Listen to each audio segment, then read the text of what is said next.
തലസ്ഥാന നഗരത്തിലെ തിരക്കേറിയ ഇടമാണ് കിഴക്കേക്കോട്ട. സ്ത്രീകൾ ഉൾപ്പെടെയുള്ള ആയിരക്കണക്കിന് യാത്രക്കാരാണ് ഓരോ ദിവസവും ഇവിടെ വന്നു പോകുന്നത്.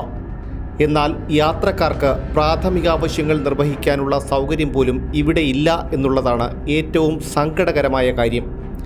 വർഷങ്ങളായി കിഴക്കേക്കോട്ടയിലെ തെരുവോരത്തിരുന്ന പുകയിലയും മുറുക്കാനും കച്ചവടം ചെയ്യുന്ന വിജയമ്മയ്ക്കും പറയാനുള്ളത് പ്രാഥമിക ആവശ്യങ്ങൾക്ക് പോലുമുള്ള സൗകര്യം ഇല്ലാത്തതിൻ്റെ ബുദ്ധിമുട്ടാണ്. മാത്രമല്ല, ഇപ്പോഴത്തെ സർക്കാരിനെക്കുറിച്ചും ഇവർക്ക് ചിലത് പറയാനുണ്ട്. നമ്മുടെ തിരുവനന്തപുരം സിറ്റിക്കകത്ത് ഞാൻ വെളുപ്പിലെ 5:30 മണിക്ക് ഇവിടെ വരുന്നതാണ്. എനിക്ക് എന്തുമാത്രം ഞാൻ വീട്ടിൽ പോകുന്നത് ഞാൻ എന്തുമാത്രം ബുദ്ധിമുട്ടിക്കുന്നു. അതുപോലെ വഴിയാത്രക്കാർ ഒരുപാട് പേര് ബുദ്ധിമുട്ടയാണ്. നമ്മൾ തിരുവനന്തപുരം സിറ്റിയാണോ? ഞങ്ങൾ പെണ്ണുങ്ങൾ ഞങ്ങൾക്ക് ഒത്തിരി വെളിയിൽ പോകണം. ഞങ്ങൾ എവിടെ പോയിട്ട് വരും? ഞങ്ങൾക്കിവിടെ ഒരു ബാത്റൂം ഉണ്ടോ?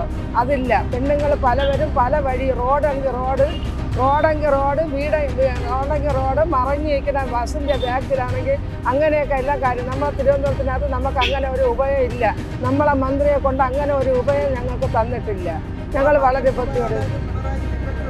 ഞങ്ങൾക്ക് വേണ്ടി ആരും ജീവിച്ചിട്ടില്ല. നമ്മൾ അന്നൊന്ന് വേല ചെയ്താൽ ഞങ്ങൾ അന്നൊന്ന് ജീവിക്കുന്നവരാണ്. ഞങ്ങൾ പാവങ്ങളാണ്. ഞങ്ങൾ അത്രയ്ക്ക് വേണ്ടി കഷ്ടപ്പെടുന്ന തെരുവിലിരുന്ന് കഷ്ടപ്പെടണമെങ്കിൽ ഞങ്ങൾ അത്രയ്ക്ക് വേണ്ടി ഞങ്ങൾ കഷ്ടപ്പെട്ട് ജീവിക്കുന്നതാണ്. ഞങ്ങൾക്ക് ഒരു ബാത്റൂമും ഇല്ല. വലിയ ബുദ്ധിമുട്ട്, വലിയ ദുഃഖങ്ങളാണ് ഞാൻ വന്നിരുന്ന് അനുഭവിക്കുന്നതിൻ്റെ കഥ എനിക്കറിയാം. എല്ലാം ഇല്ല. വലിയ കിറ്റിൻ്റെ കാര്യം അത് പറയണ്ട. നല്ലൊരു കിറ്റാണോ?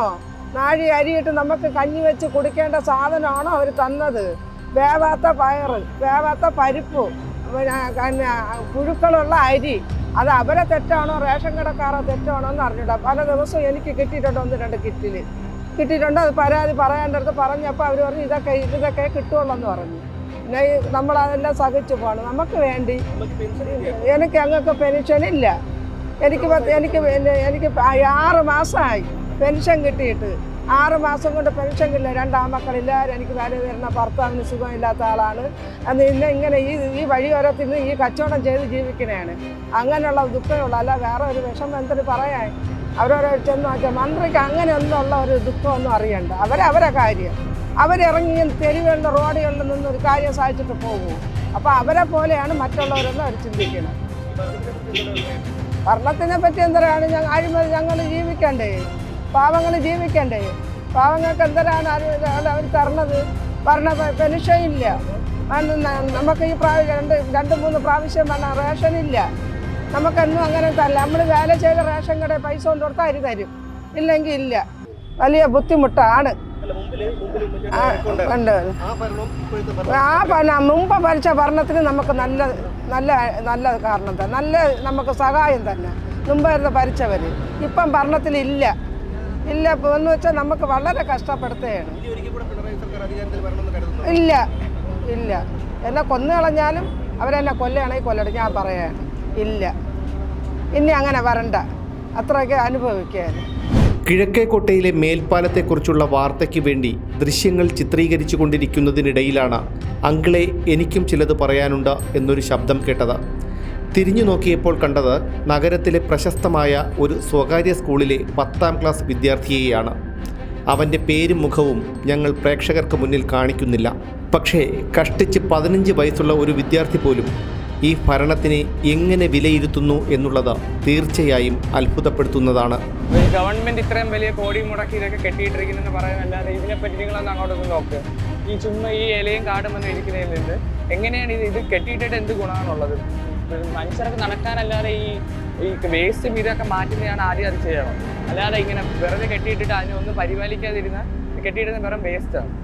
ഇപ്പോഴത്തെ ഭരണം എനിക്ക് തോന്നുന്നു പിണറായി സർക്കാർ വന്നപ്പോൾ ആദ്യം കുറച്ച് ഡെവലപ്മെൻ്റ് ഒക്കെ ഉണ്ടായിരുന്നു. ഇപ്പോൾ എനിക്ക് തോന്നുന്നു ഒരു നവകേരള സദസ്സെന്നും പറഞ്ഞ് യൂത്ത് കോൺഗ്രസ്സുകാരെ തല്ലിച്ചരക്കുന്നല്ലാതെ എനിക്ക് തോന്നുന്നില്ല ഒരു ഗുണം ഉണ്ടായിട്ടില്ലെന്ന് തോന്നുന്നില്ല. പരാതികൾ എടുക്കുന്നല്ലാതെ എനിക്ക് തോന്നുന്നില്ല പരാതികൾ പരിഹരിച്ചിട്ടുണ്ടോ എന്ന് എനിക്ക് തോന്നുന്നില്ല. ഈ യൂത്ത് കോൺഗ്രസ്സുകാരെയും മറ്റേ കരിങ്കുടി കാണിക്കുന്നവരെയും തല്ലിച്ചരക്കുന്നല്ലാതെ എനിക്ക് വേറെ ഈ നവകേരള സദസ്സിന് എനിക്ക് ഒന്നും തോന്നുന്നില്ല. വെറുതെ ഒരു കോടിയുടെ ബസ് മുടക്കി ചിലവ് കുറയ്ക്കാനെന്നും പറഞ്ഞിട്ട് 1 കോടിയുടെ ബസ്സും മുടക്കി നാട്ടുകാരുടെ പൈസയും പിഴിഞ്ഞല്ലാതെ എനിക്ക് പിണറായി സർക്കാരിനെ കുറിച്ച് വേറെ ഒന്നും പറയില്ല. ഇത്രയും വേഗം ഈ ഇലക്ഷൻ വരിക, വേറെ ഏതെങ്കിലും സർക്കാരിലോട്ട് മാറാം.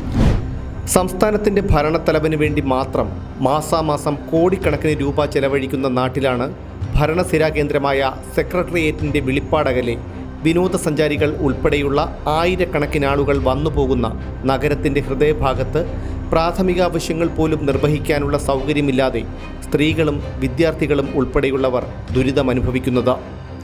സ്ഥിരം വന്നുപോകുന്ന യാത്രക്കാർ ശക്തമായൊന്ന് പ്രതിഷേധിച്ചാൽ പരിഹാരമാകുന്ന ഒരു വിഷയമാണിത്. ഭരണാധികാരികളുടെ കണ്ണ് തുറക്കില്ല. പക്ഷേ അവരുടെ കണ്ണ് തുറപ്പിക്കേണ്ടവർ പ്രതികരണശേഷിയില്ലാത്തവരാണെങ്കിൽ ആ കണ്ണുകൾ അടഞ്ഞു തന്നെയിരിക്കും.